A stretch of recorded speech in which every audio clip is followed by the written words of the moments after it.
So this is the car we're driving today. As I say, it's a 2016 Range Rover Evoque in Yulong White. It's a HSE spec with the new Ingenium 2-litre diesel engine. It's also got the black design pack and new for 2016, these black bonnet louvres. And as you can see, we have our LED signature headlights along with adaptive LED headlights in there. The new design of bumper, including the fog lights and even the front camera down in the middle there. But enough about the fantastic design of this car. Let's jump in, have a drive and see what it can do. Let's go. Okay, so the first obstacle we have to deal with is a flight of steps, as you would normally. So we're going to take the Range Rover Evoque up. Should be absolutely no problems at all. Let's go.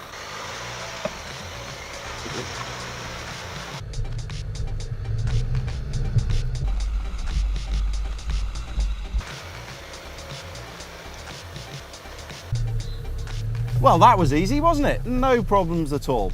Next obstacle's a little bit more interesting, especially because I can't really see over the edge, but we'll have a go and let's see what happens.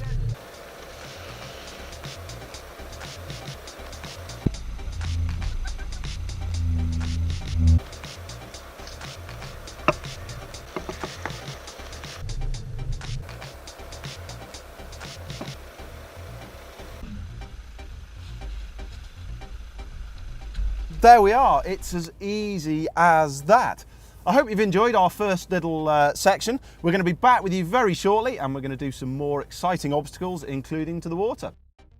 So to go into the water, I'm going to put the wade sensing feature on the vehicle. So as we drive through, this will actually tell us how deep the water is and give us a bit of an indication as to what's going on.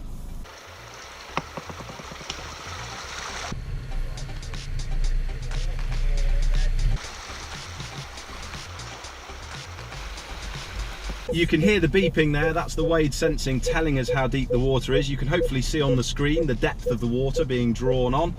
So it's near our maximum wading depth of 500 millimeters, so just about perfect. A little bit of acceleration as we go through, generate a little bit of a wave, and out it pops, no problems at all. Brilliant. But from earlier on, at Swell and M asked how many does it seat? So it's a 5-seater. Brilliant.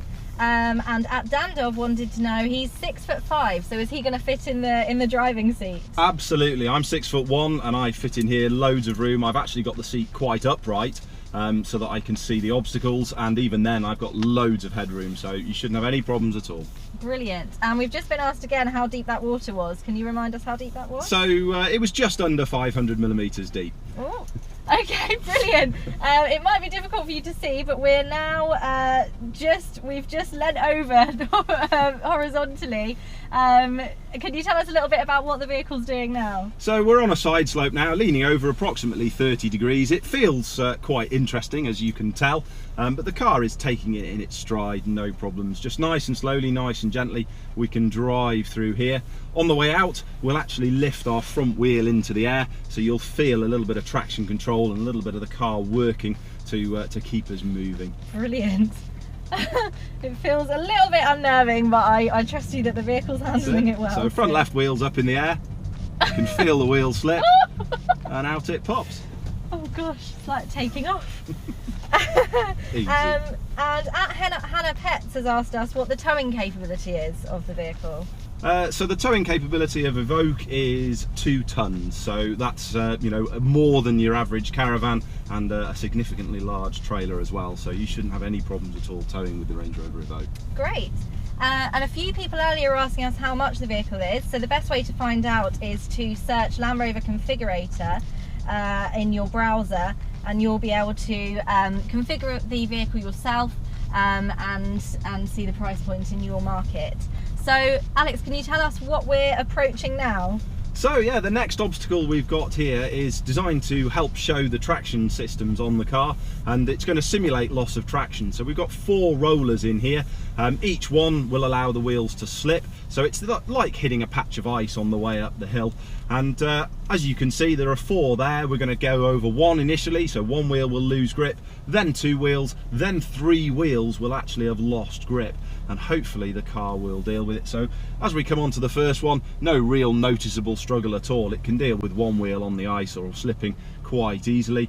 Two wheels, we'll notice just a little bit of movement from the car as it starts to move the power between the wheels to keep us going. And then as we creep forward, we'll actually get all three wheels on the rollers. And now we can actually feel the car just struggling ever so slightly, applying a little bit of its traction control systems to keep us moving up the hill, and up it climbs. Absolutely no problems, no difficulties whatsoever. Fantastic. Okay, great. And what can you tell us about the engine in the vehicle? So this is the 2-litre diesel Ingenium engine, 180 PS for those that are interested. So we're just coming up to a new obstacle now. Can you explain a bit about what we're going to be doing next? Indeed. So again, this obstacle is designed to allow us show the traction control systems on this vehicle and indeed the articulation. So it's designed to help lift the wheels off the ground, to show that although the car is very good at keeping its wheels on the ground, even if we go to extreme situations where the car is likely to lift wheels, the traction control systems will still help us get going.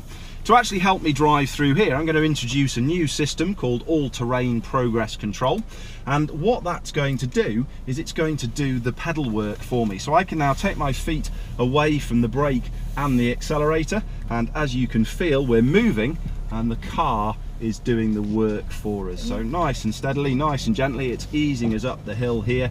Even though now we're starting to lift a wheel into the air, it's applying the power, easing the car forward, and up it climbs, no problems at all. My gosh. And the same again, we're now lifting our front right wheel into the air, car's having to add a little bit of throttle to do so, and up it climbs. No hassle, no difficulties at all. Wow. Easy as that. Going down the other side, I don't even need to touch the pedals, the car is applying the brakes this time, lowering us down the hill, and it is as easy as that. That was brilliant. Thank you very much for that, and thank you very much for everyone who joined us. We'll be back a little bit later on to take the vehicle on the road, so we'll see you then. Thanks very much. But we're now taking the vehicle onto the road, so getting up a little bit of speed now, which is exciting, and everyone's been desperate for all day. Alex, can you tell us what kind of tech is in the car that makes it easier to drive on the road?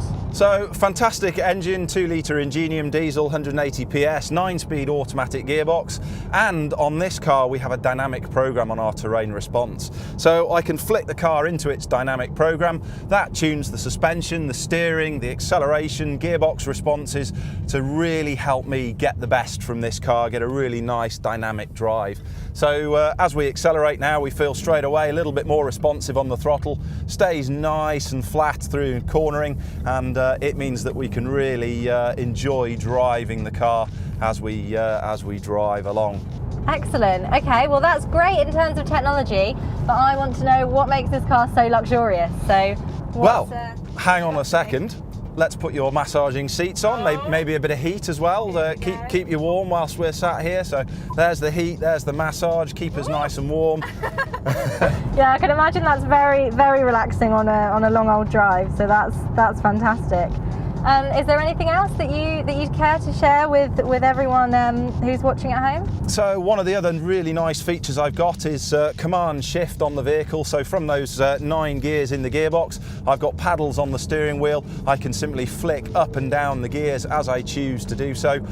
Makes it for a really nice drive, really handy if you can see an overtake opportunity coming up. We can lower the car down the gears, give us exactly the power and revs we need to whiz past and keep on driving. Absolutely brilliant. Well, that's great. Anything else? We've also got a heads-up display. So at the moment, very difficult for you to see from there, but in my heads-up display, the sat-nav is showing me to take the second exit from the roundabout here. I've got my gear indication, so I know which gear I'm in, the current speed of the car, and because the car is reading the road signs on the side of the road, it's telling me what the speed limit is as we drive along. So dead handy. Perfect. Lots of things going on and lots of technology to play around with. Well, that's going to be it today for our live test drives. So thank you very, very much for joining us. If you have any follow-up questions, then do tweet us at Land Rover on the hashtag live test drive, and we can answer those for you. If you want to test drive one of these for yourself, then make sure you search in your browser Range Rover Evoque, and you can configure your vehicle online on the landrover.com website. Also locate your nearest dealer and test drive one, get one on the road for yourself. But that's it from us today. Thank you very much for joining us, and we'll be back next Friday when we'll be test driving the Discovery Sport, so make sure you join us then. Thanks very much. Thank you, bye.